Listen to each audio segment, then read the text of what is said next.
అక్కడికెళ్ళిన తర్వాత స్టేజ్ మీద అంటే ఫస్ట్ సింగిల్‌లో కొంచెం నీకు ఇబ్బందయినట్లు కూడా తెలుస్తుంది. ఆ తర్వాత మిక్స్డ్‌లో ఎలా సాధించావు అసలు? సింగిల్స్‌లో కూడా నేను చాలా బాగా పెర్ఫార్మ్ చేశాను. నేను సెమీఫైనల్స్‌లో ఫెంగ్ తైవేతో ఓడిపోయాను. తను ఇదివరకు వరల్డ్ నంబర్ 4 ఉండే.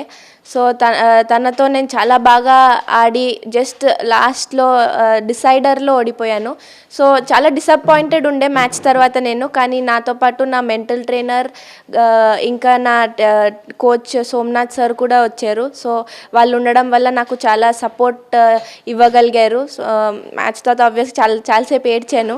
కానీ ఓకే, మిక్స్డ్ డబుల్స్ మ్యాచ్ ఉంది. ఇంకా నా బెస్ట్ ఇవ్వాలి. దేశం కోసం ఆడుతున్నప్పుడు ఏ ఈవెంట్ అయినా సరే నా బెస్ట్ ఇచ్చి దేశం కోసం ఎలాగైనా మెడల్ గెలవాలని పట్టుదలతో ఆడి గెలవగలిగాను. అక్కడికెళ్ళిన తర్వాత స్టేజ్ మీద అంటే ఫస్ట్ సింగిల్‌లో కొంచెం నీకు ఇబ్బందయినట్లు కూడా తెలుస్తుంది. ఆ తర్వాత మిక్స్డ్‌లో ఎలా సాధించావు అసలు? సింగిల్స్‌లో కూడా నేను చాలా బాగా పెర్ఫార్మ్ చేశాను. నేను సెమీఫైనల్స్‌లో ఫెంగ్ తైవేతో ఓడిపోయాను. తను ఇదివరకు వరల్డ్ నంబర్ 4 ఉండే. సో, తనతో నేను చాలా బాగా ఆడి జస్ట్ లాస్ట్‌లో డిసైడర్‌లో ఓడిపోయాను.